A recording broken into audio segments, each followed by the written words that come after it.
ewu nwụọ n'ọgbele. Ajụjụ m taa bụ na ijego na Facebook anyị, ajụjụ m taa bụ kedu ife mere okenye a ga-eji mee ka okenye? Kedu ife mere okenye ama njime ka okenye? And ihe abụrụ the first case, ihe abụrụ the second, ihe abụrụ the third. Kedu ife mere okenye ama nnọkọta nnọọ kwire onwe ugwu fesie nwunye ya na ụmụ ya? Like ịdịgo married to somebody for years mana you have respect for that person. Amara mmadụ one nụrụ maka Laura Ikeji. Laura Ikeji bụ nwanne Linda Ikeji. This Laura Ikeji na-anụ nwanne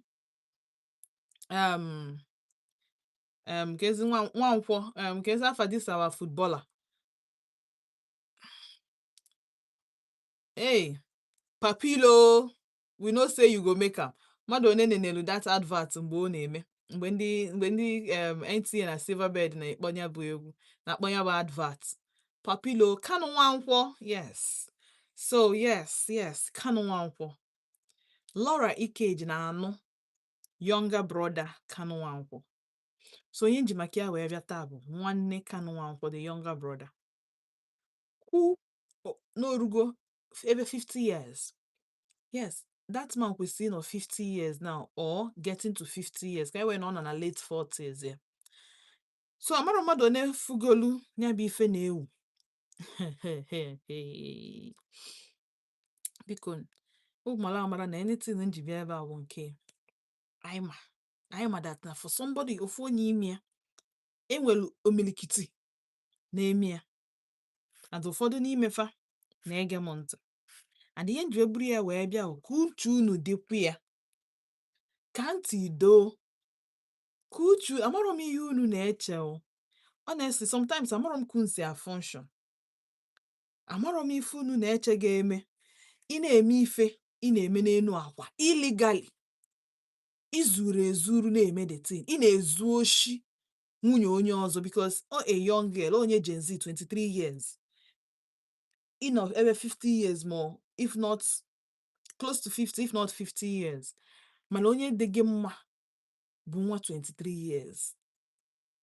Ọ bụrụkwa nọ nke normal people ha dịcha eto wee na-eme ya bụ ife.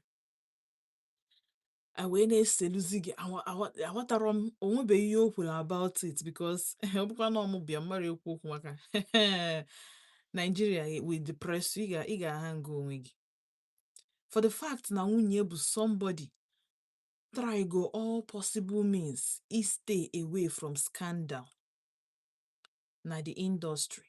Laura Ikeji nwe mgbe ọ bịa dịka ọchị act film a awọkọrọ. It is not in her to act. Ọ kwụsị ya bidozie her own hosting show. Ịmago ebe ọ na-eme her own show, podcast. Make sure no avoid anything ga-eme ndị Nigeria ebupụta ya n'iru akwụkwọ sị na a na-akọ maka ya ma ezinụlọ ya. Ya ka agadi nwoke mechalụ wee sị na ife karịa mma bụ nke ndị oyibo na-akpọ mmadụ ịtọ hafụ ihe ndị oyibo na-akpị ya n'enu akwa with ụmụaka dị 23 years. And ọ bụrụkwa bụ the only juice, ọ bụkwa ya bụ the only juicy story o. Nwatakịrị nwaanyị abụrụ dị onye Nigeria. Nwatakịrị abụrụ onye Nigeria.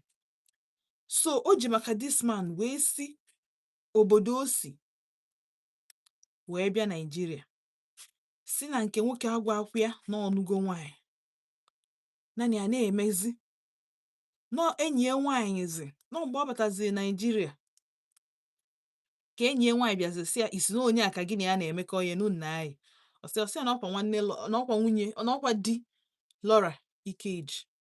Na ọkwa di Laura Ikeji. Na ọkwa ma Linda Ikeji. Ọsị ya na nwanne ya nwaanyị ka ọ na-anụ. Nke nwaanyị si ya na-asị. Ọsị ya na ọ dị sister ka ọ na-anụ. Wee gosi bịa evidence because he choke. Amụrụ m ka gị na mmadụ ga na-esi na-emekọfu dị ihe sef. Amụrụ m ka gị na mmadụ ga-esi wee na-emekọ ihe. Gụọ na onwe gị ama nje check onye na social media in this time and age. In this time and age. You Google the person. You check your Instagram. enwere ebe iche ka ijos ma bụrụ nwoke maka na ọ na-enye gị ego. So na ihe sere okwu nke ikpeazụ dị ka nke nwoke nke nwaanyị ayọzili ego enyere ya ego wee threatenzie ya na oyi a expose kwa the video, which na madro show na nke nwoke ama na nke nwaanyị sere ụdị vidio ahụ wee sị ya na ọ ya agbakwa vidio a n'anwụ, na ọ kakwa mma na ọ respektịrị onwe ya bụ hey agadi ekwe nkas 23 years isi na ya kalụ gị mma, nwatakịrị nwaanyị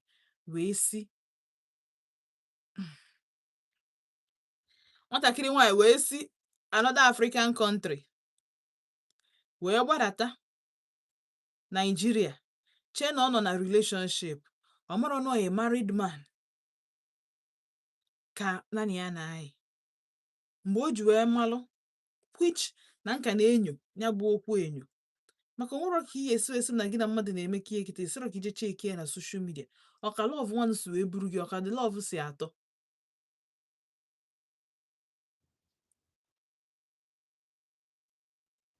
You decide ya no not to search, not to Google, just no soro nwoke ewu mkpimkpi wee na-aga ovulu igu gị nwa na-esi ya.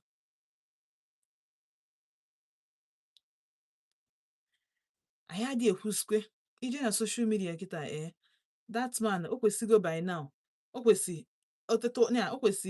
ịgbanyụ date ya just ya na-receive normal call because iru akwụkwọ emere ọrụ ya ebere ma Facebook ma Instagram ma Twitter emere ọrụ ya ebere at all.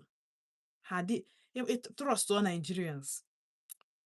Ụfọdụ bịa ka ha bịa blame onwe nke nwaanyị but okwu anụ a kịta onye ka njiwesi ka nrute nwoke misbehave or nwaanyị ka ekwesị blame because according to them na nke nwoke nwee needs and na nke nwaanyị dị too busy na ọ na-arụ ọrụ tu na ọ na-eme business na-eme podcast ka ezi time onwe for the husband na ya mere di ya ji wee na-apụ na-ezuzu. Biko no, is this an excuse? Ihe ọ na excuse nwoke iji gba n'ilo. Ọ bụrụ that na ị na-agba n'ilo ị na-agba with obere nwa as if na nke ahụ adịrọ enough i wee na-eme mmekiri mmadụ ịtọ n'enu akwa. Hey, 50-something-year-old man.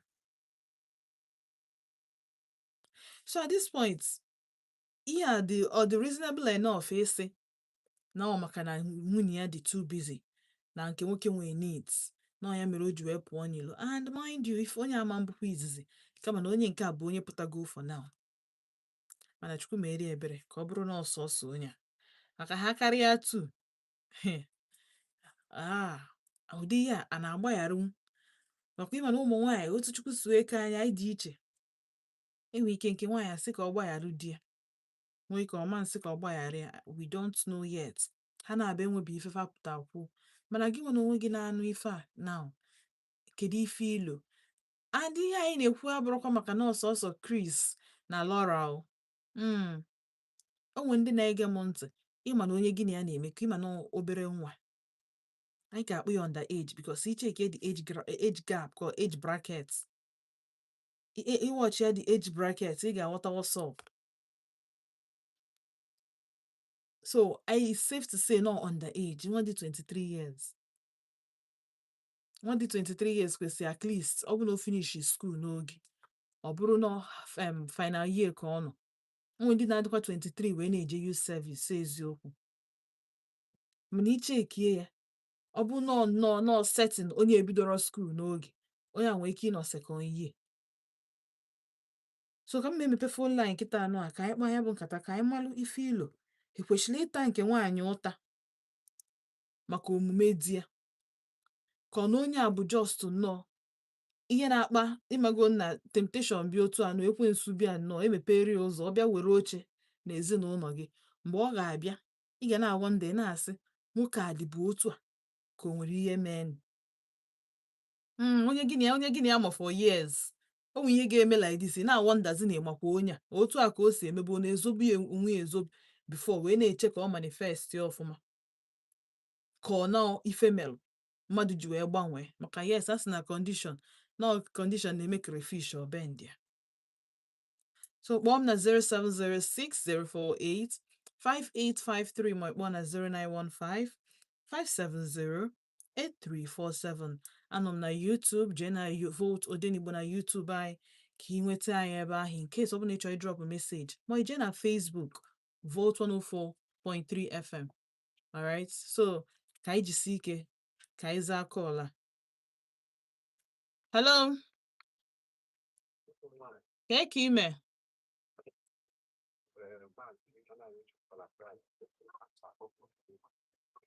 Nnọọ, Maazị Valentine, nnọọ.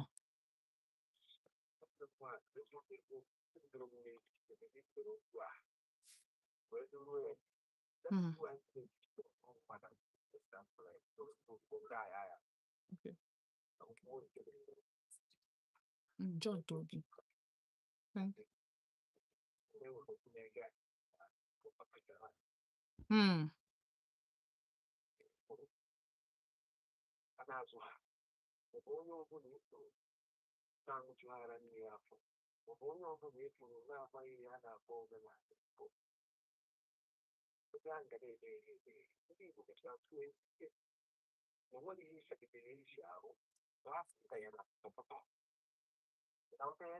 Yes.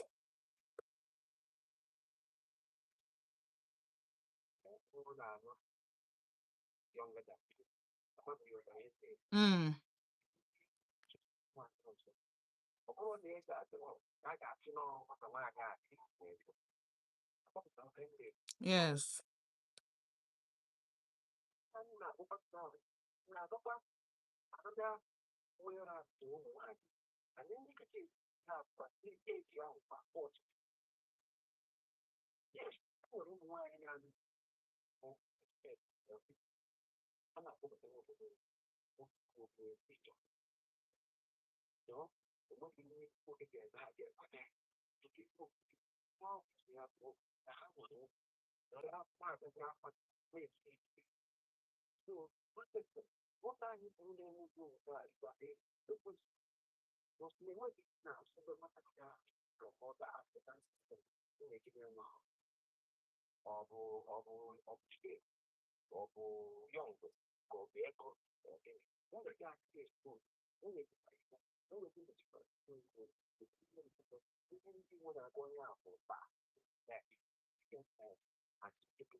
Daalụ sọ, daalụ.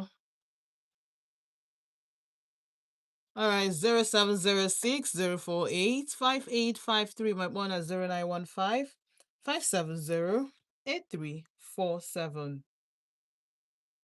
Hello. Kekime.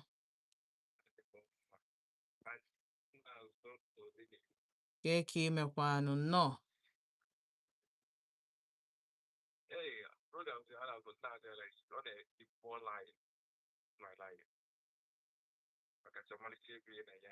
Mm-hmm.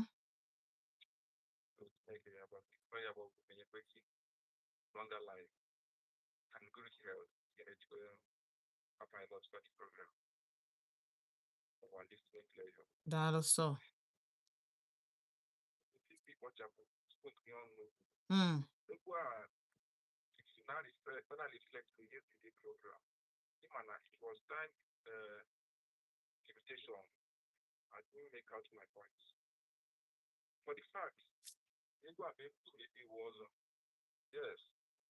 And boy, my keep huh? Hmm.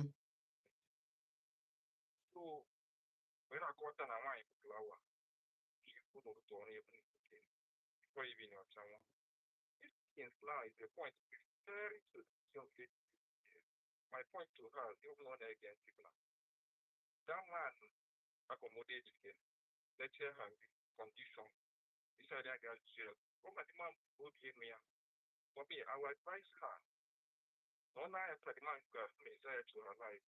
Better for her to go with that man than tell her that to linger on she by issue. I could go at the beginning. Mm-hmm. The man, work it in her, but I did not try history about your family.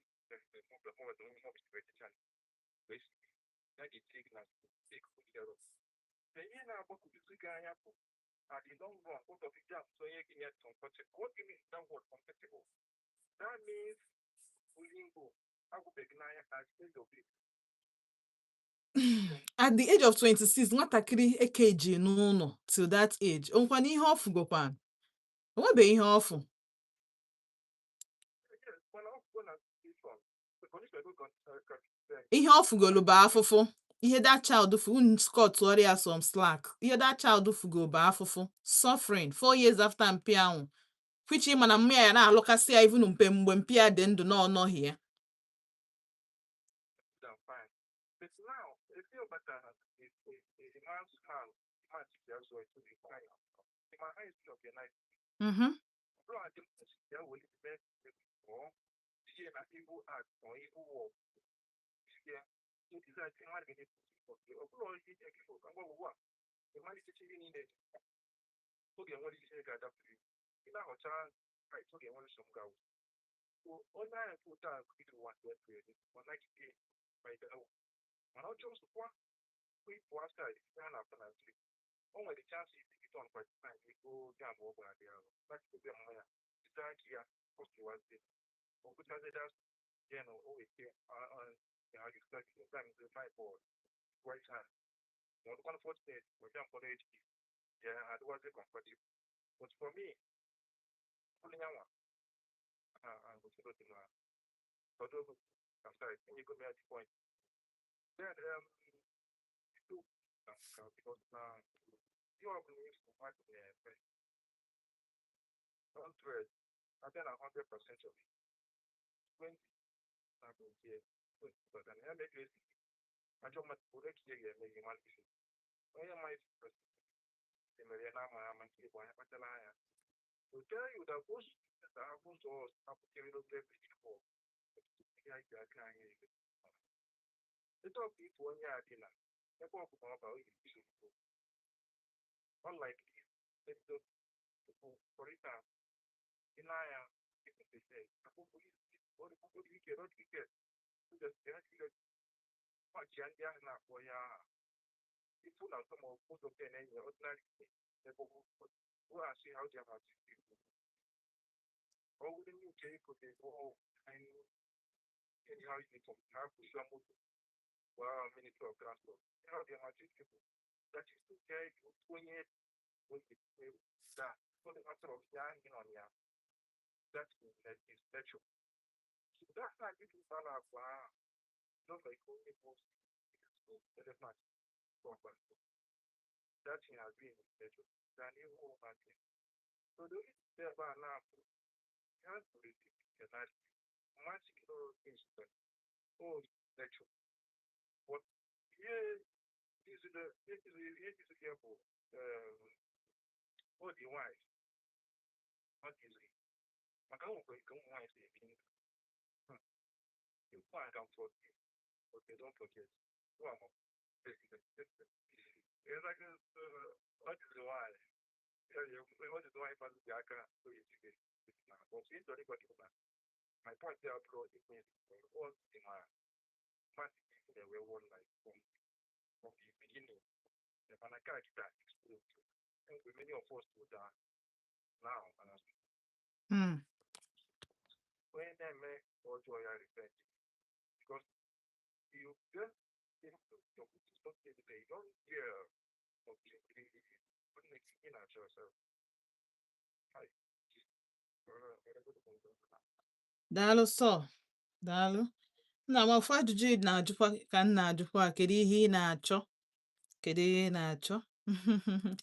Mana awayago mmadụ otu anyị esi wee waye ya. Achọrọ m isi ụmụ nwoke but ọ bụrụ ụmụ nwoke niile dị otu ahụ. Ụdị ndị a bụ ife na-ebutelu ụmụ nwoke ndị ọzọ aja afa. Ndị dịzi single ichetacha ụdị ihe dị otu esi mba biko kwe kama ọ ga ka ị nọkwala onwe gị ka ị malụ nke ị na-aya aya. Imagine a man gị na ya bigo life. A man gị na ya gago through thick and thin. A man ị trust go. Ọ bụrụ dị sef na o nwere ofu one ịmago serious person. No nwa dị 23 years. Then aside that, nwa 23 years na-ese gị. Na-ese ya ntanta. Hey, na-eme gịnị na-edobe na phone. The day of reckoning erugo, o were ya gbaa n'anwụ. That is what happens when you deal with people dị very immature. When you deal with ndị abụrụ your age brackets. When you deal with people na-anọrọ na your level, gị na fa dị echekọ ofu ụdị uche. Mgbe ị na-deal with people that have nothing to lose. Maka nwatakịrị nwaanyị a ọ bụ na ụdị mmadụ m nkịta anụ a ụdị ihe a nya ịnụgodo na mmadụ chọọ ise gịnị and say wetin how as how from where to where ịma nkwedi because ịma that you have a lot to lose. But ndị na-eme ihe a bụ ndị bụ na fe nwere anything to lose. So the girl bụ iwe akpasugi ya iwe ịmago iwe ndị agbawala obi wee jiri wee je gbaa the ten n'anwụ so inweche nwaanyị wee bịa na-alafu m ụdị ihe ahụ. Hello, ka ime mgbede ọma. Adị m oyi ka afọ gị na ebe isi akpọ m. Uche nnọọ.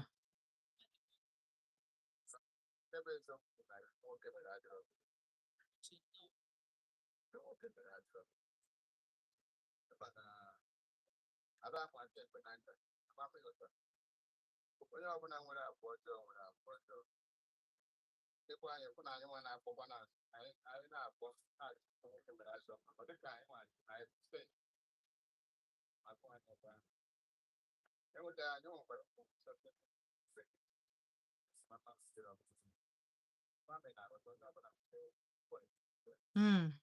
mana nke bụ eziokwu ọ na-agwa onye nke ya pụtara nso. Ọ dịka nke ya ka njọ.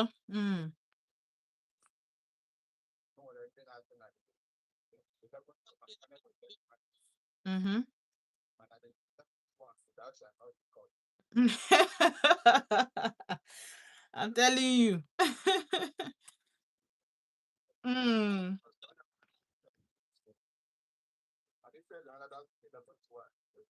Okwu agwụgo.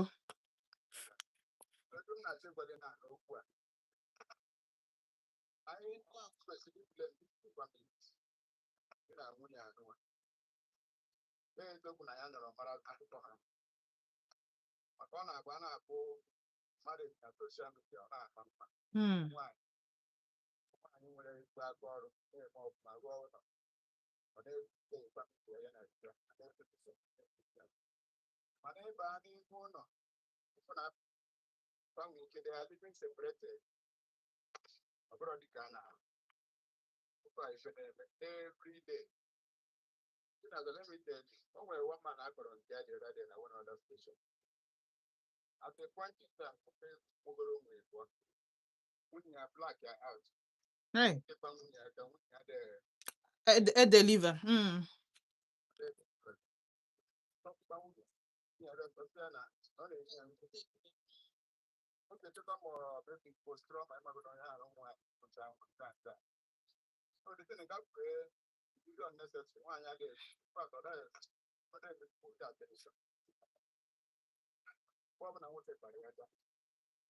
Ofu akọ na-adị ya n'ọnụ.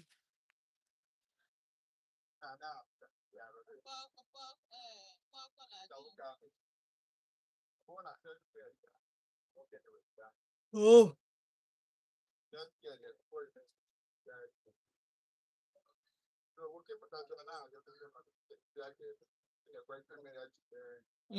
Uyome.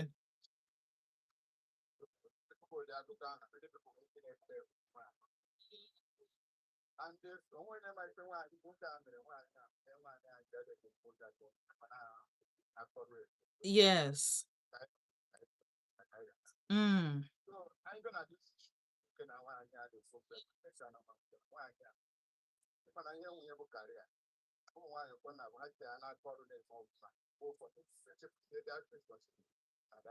Mm.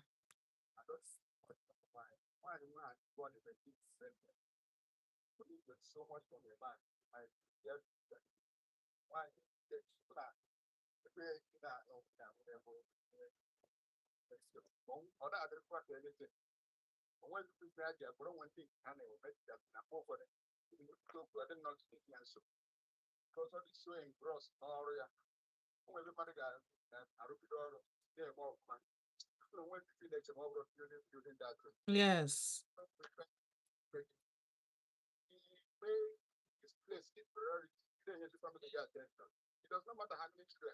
Mm-hmm.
But in terms of setting 50 years and 23 years, if run oji for haka 27 years wee tọ nwatakịrị ahụ.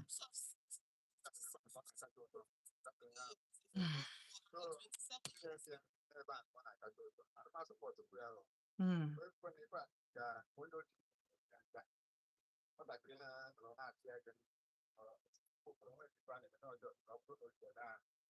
I pass what time?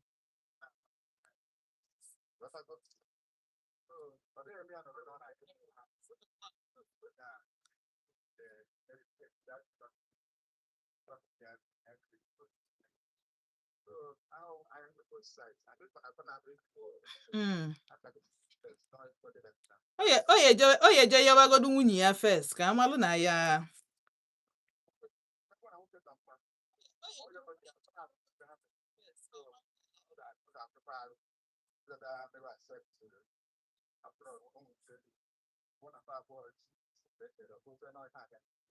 Mm.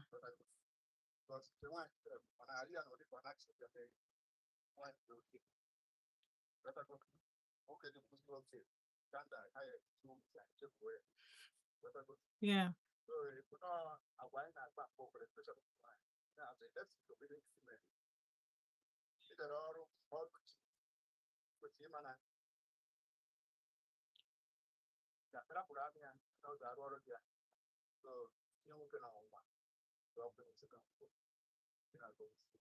Daalụ sọ.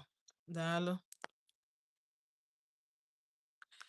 All right, 0706-048-5853. My one at 0915-570-8347. 0706-048-5853. My one at 0915-570-8347.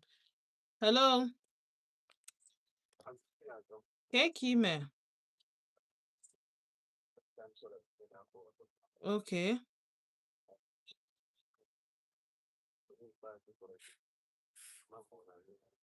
Mm.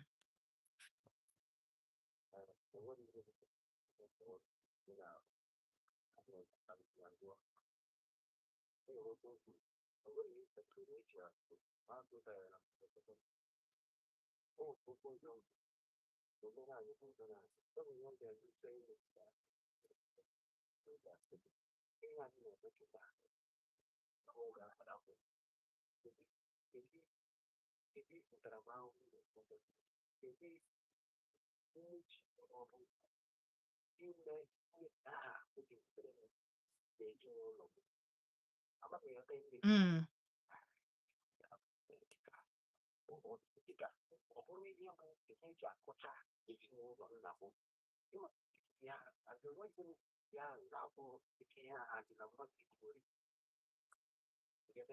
Yes.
Odaba. Mm.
You want plans, true.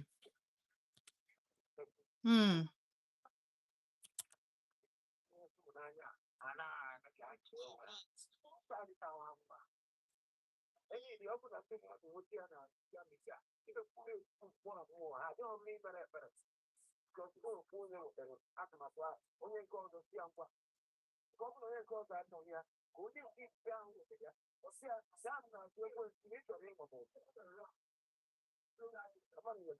Mm.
Daalụ sọ.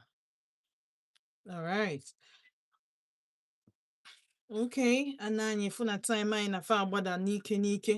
Ọ bụla o nwere ife ịchọ itinye n'okwu anyị mee ka anyị tinye. Chete na anyị na-ekwu maka Christopher Nwankwo bụ nwanne Kanu Nwankwo, onye nke chepụtala ezinụlọ ya ukwu na ilo n'ụbọchị nke taa maka na o decide na nwunye ya adịrọzi enough for him, or o decide na nwunye ya dị too busy, o wee sị na nwatakịrị dị 23 years bụ ihe karịa mma.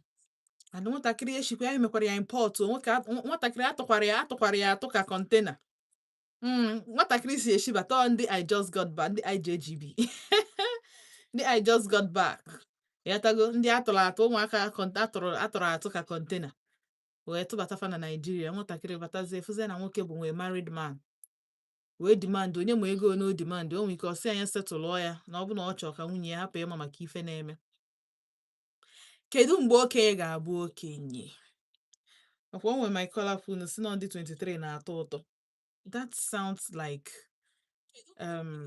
ihe ọ ya wụ mmadụ nụ mana na messed up in the head, like brain gị ke ka m na gị ga-eshi like mpụta mbụrụ nwaanyị, otu a mbụ nwaanyị na mpụta si na ndị dị 60 na-atọ ụtọ. Ịnụ ya na ntị ma o nwere ka ị ga-eshi, o nwere ka ọ ga-eshi wee daga ada na ntị. Si na ndị 60-year-old men bife na-aka atọ ụtọ. Can you imagine? Otu a ndị chala kịta mma eje chọrọ chala young man, mụ na ya akakọ nka together, plan our life together, kwechiri na the marriage, try ya to work towards it. Kịta anụ if Laura pụta kịta anụ si na ọ chọrọ 70% of ife ọbụla the man o na-eche na ụmụ nwaanyị dị selfish ma greedy.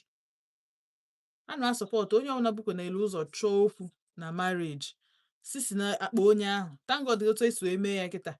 Anybody bụ ụzọ file ya for divorce, okay, ọ dịbeghị na Nigeria. N'obodo oyibo iburu ụzọ file ya for divorce, anything ị nwe ị ga-eke ya with your partner 50-50. A wee mee investigation, ọ bụ na ụdị ihe dị otu a, gụọ na onwe gị jee chọọ okwu bịa ya esizi na akpa gị kee ya 50-50. So imagine ị nọrọ mmadụ for 15 years or 20 years just after snow ihe a bụ ihe mee marriage gị ji wee gbasaa. O nwere ụdị akụkọ ekwesịghị ị na-anụ. O nwere ụdị akụkọ asa okenye ụmụ gị ya respect zikwa gị. Boys ị na-akwụ ụgwọ ma ụmụaka ị na-akwụ ụgwọ a ga-respect zikwa gị. So ije na social media na ọ bụrụ na bụ your brokos onye nwere iwe, but ọ bụrụ na ihe iji wee bụrụ nwoke nọ na social media, anyị afụgo the inches, for the height, for the size. Kwerinu n'onwe unu ugwu, kwerinu n'onwe unu ugwu for the sake of your partners, ma nwoke ma nwaanyị dị n'ime, for the sake of your family. Ụmụaka gị ị na-eme na anything chebe n'echiche, hapụgodo okenye na nke nwunye gị ma ọ na di gị, ụmụ gị kwanụ. Ụdị ihe ịchọ ka ha fụ na social media, ụdị ihe ịchọ ka ha jiri wee cheta gị.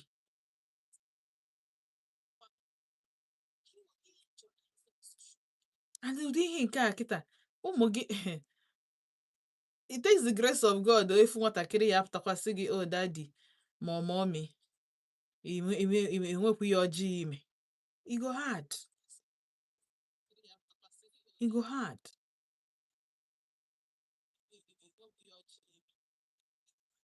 So ọ dị very important na ihe ọbụla anyị na-eme right now na uche anyị ga-adị ya. Ọ dị extremely important. because ịnụkwa na alụ nwaanyị ya ọbụrụzi gị nwa nwe onwe gị, you are representing two families, family nke nwaanyị na your own family. You're representing two families, family nke nwaanyị na family nke gị. So ụdị akụkọ a ka ị chọ ka nwunye gị ene nwunye gị anya n'iru in fact some ụmụ nwaanyị dị so corrupt that ha fụ gị ha fụ size ihe ha fụ na social media, ọ ihe ha na-afụzi na ha fụ gị. Yes, it's a matter of time. Ọ ga-efade kwa, ọ ga-agafekwa nnọọ dịka otu ihe ndị ọzọ, but I'm telling you, for some of us na-adị echezi anything, anyị fụ gị like this, anyị ga-echeta ya.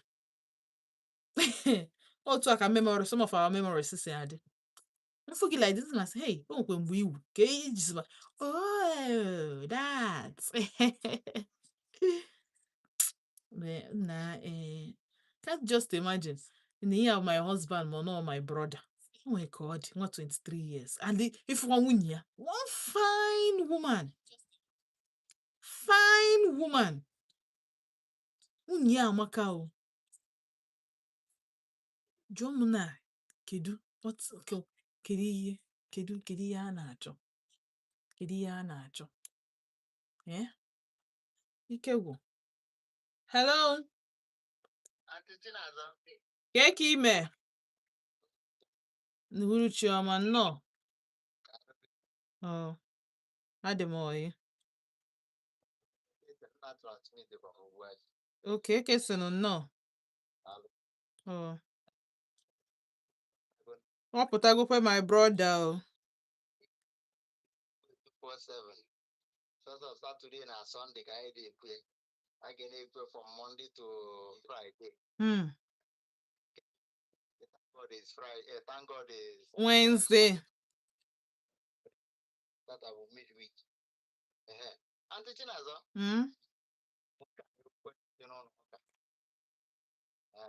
Ihe na-ajụzi kịta bụ na nshi a ya ekponwukwu ya. Asị na a ga-ama onye ugwu ụwa. A ga-ama ka esi wepụ onye ugwu ụwa. Ebe ekwu nwoke.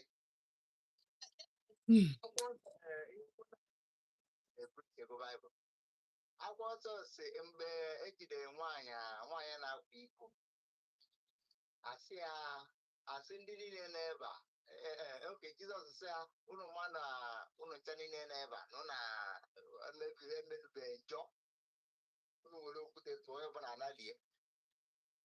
Mara ebe okwu m a na-aga. Tigbuo nwoke emego gịnị adaghị iwu omego abọmkọntas ụtọ bụrụ na ya ga-eme ka igbo nke bụ eziokwu bụ na nke nwaanyị emenwezi trọs n'ebe di ya nke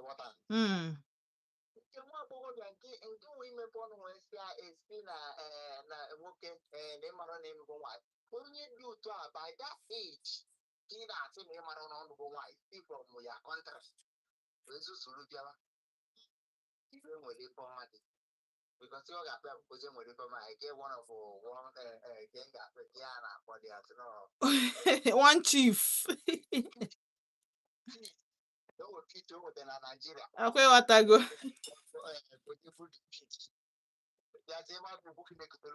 Oh yeah.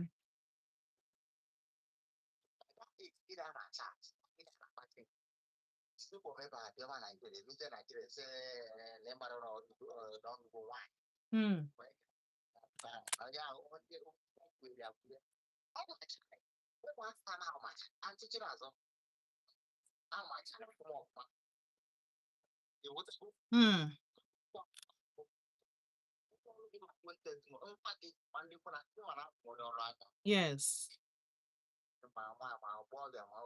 I deal with them a lot of them.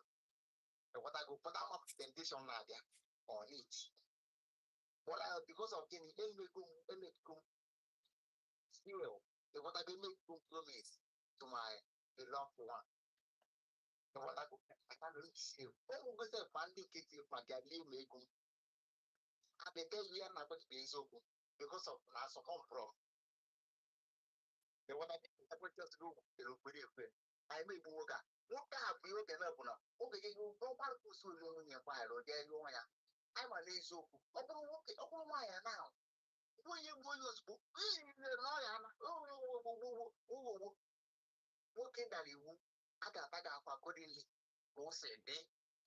because he drew a sense. Okay, to a sense. I'm on here now. What they reason they can do a say, Macana, we again, what they reason over what I go, or what I find a winning, then we got. Then we get up here, or you may got. Don't I work for people, talk will work it. Because actually, our brother got in after on the 20, my car, my television. I was in a group on a radio, on national radio. I think I would have been late. Oh, 2020. Only the 23 were adults now.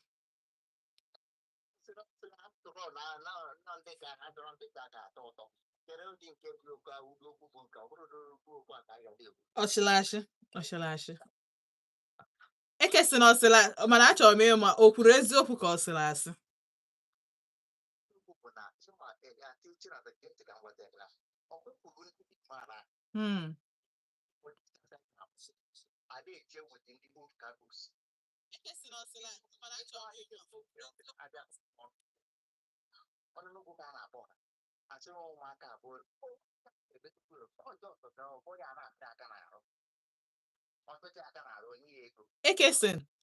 Ekesin akwa ifo ma gị ma nwoke si na ụmụaka 23 ihe na-atọ ụtọ unu na-abụ bụ suspect because m ga-agwa m ka uche machacha si ya ndị a niile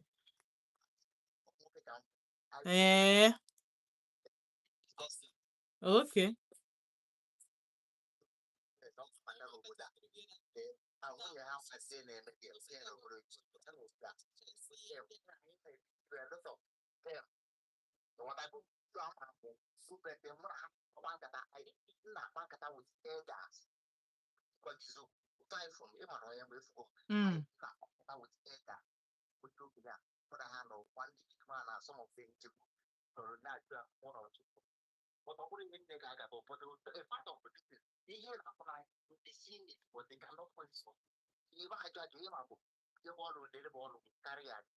you're ambiguous. That's the reason they work here and working out. And they for the season that they had a jack woman. But all the one didn't know why and did madam. Yeah, I got back up room was who worked it. I have Ponaya, now Pananti. So you have to end up what they are. So I think I didn't work out. Why, I got the apple for coach to put it. And to work him upon a throw so we get put away with throws 100%. You know the now for 5%. Because all that I say, hey, so the Akine people are so. Oh, Chile get up like you. Oh, the guy, one night, okay, apple cheese over the Ibo. Go and what a matter. Case, get for minor thing, instead I got from what I got on a Nigeria. It's up to sell, or sell now. Okay, see, they were Chile guys, so that lapata. So, you need to chat and top boy. Because here in Sokoto, unless of that Nigeria with the agenda, room we got no contract with it. No, hey, matter not contract to cheap. Not getting up and but open a willy guy like it. Don't do it. But again, because some was one day Montego go market, it will come back. That's what I want to say. Thank you very much. Daalụ. All right. Ị na-anya na time fụ na time anyị na-emezikwa rapụ ọ bụla onwe ihe ị nwere ike itinyela anyị kpọọ m na 07064858853 ma ije na YouTube vote Odenigbo tinye ife ọbụla ị chọrọ igwe anyị ma ije na Facebook vote 104.3 gwakwa anyị okwu ebe ahụ of course m ga-read ha ncha out. All right. Hello.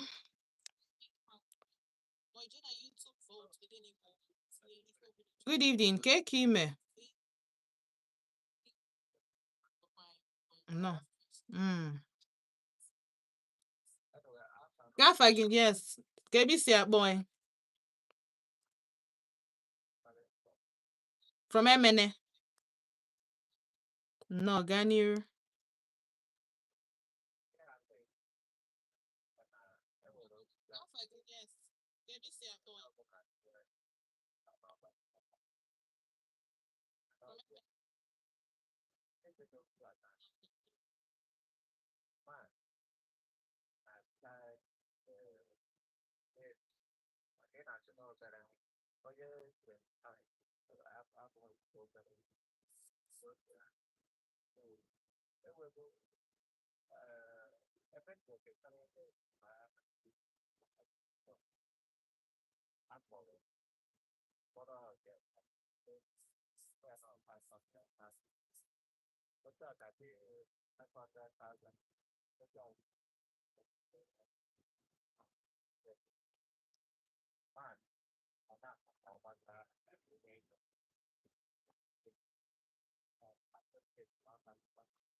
Mm.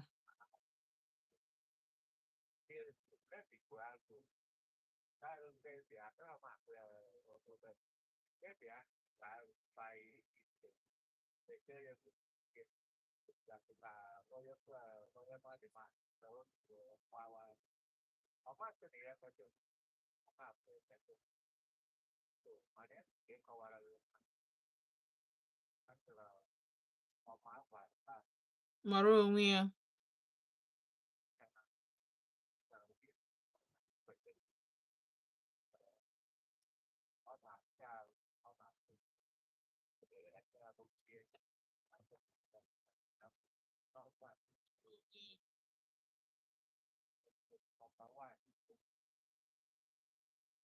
Yes.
Oh, daalụ sọ. Eziokwu. Daalụ. Daalụ. All right, 0706 048 5853. And of course, then we make Mecca Christian on YouTube. Mecca Christian saying this topic is good. Dalo so. Caroline Abo. Sim hello, Auntie Chinazo Dalo. And you Cecilia Dalo so. Auntie Chinazo, hello, Auntie Chinazo, good evening. One name why. Ihe na-eme o, ụmụ nwoke na wa. He is not ashamed of himself. He is trending now on shameful act. That is terrible. He will judge himself, of course. Ọ ga-judge onwe. The hook story. Good evening, Auntie Chinazo. Oh, Auntie Chinazo, not Chinaza. Daalụ. Daalụ so, daalụ so. Daalụ niile join him na YouTube. Ndị nke bụ na fa ka na-abịa na Facebook na-ekenesi unu ike. Ọ bụrụ ike achọkwa ịkpọ m na phone inwe ohere. 0706 048 5853. My one at 0915 570 8347. Hello. Hello, Good evening. Kekime. No.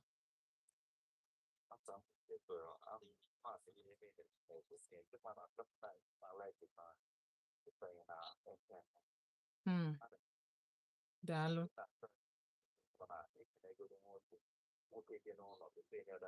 Mm-hmm.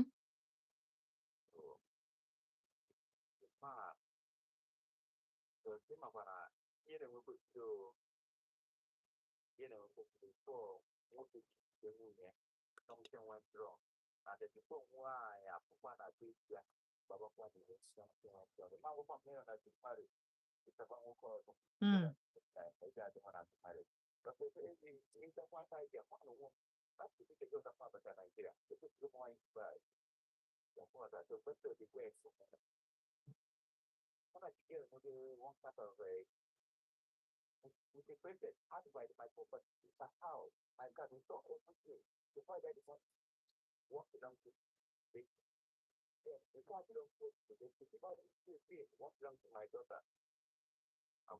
Mm.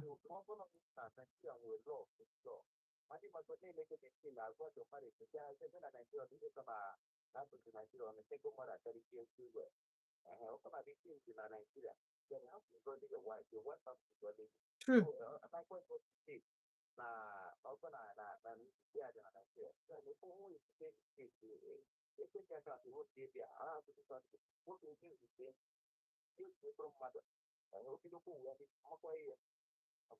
Mm.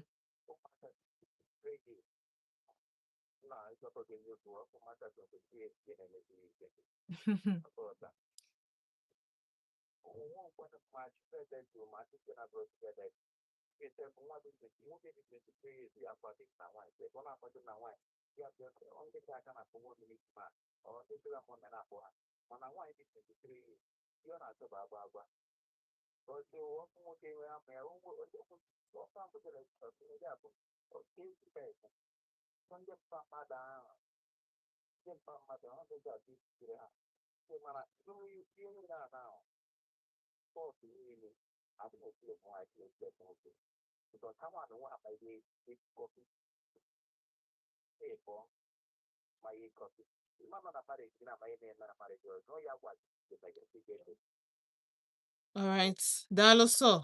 Dalo. Dalo. All right. Thank you so much. Ebe aka ga-abịa na njedebe n'ụbọchị nke taa. Anụwago m ntị.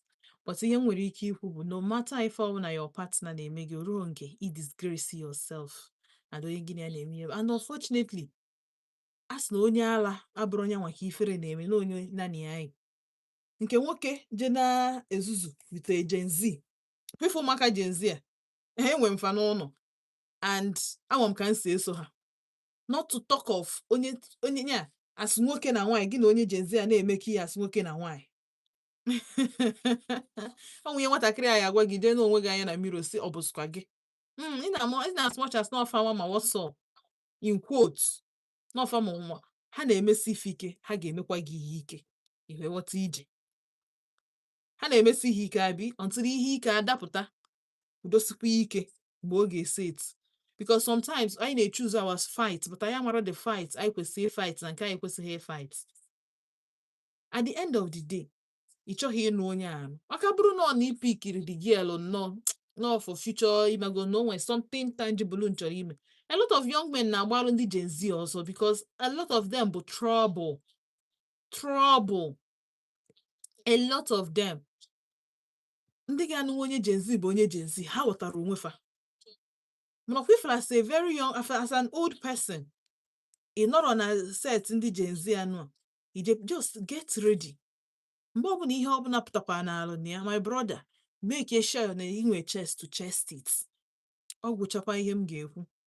For ndị bụ na ụmụaka 23 na atọ, fama what's up? Tọ. A sị na a word is enough for the wise. Nwatakịrị ya na-adụkwa n'ọdụ. Nke na-adịghọ nke nwere nne na nna mgbe a na-adụ nke ahụ ọdụ ka ọ na-amụta. Unu achọrọ tọ.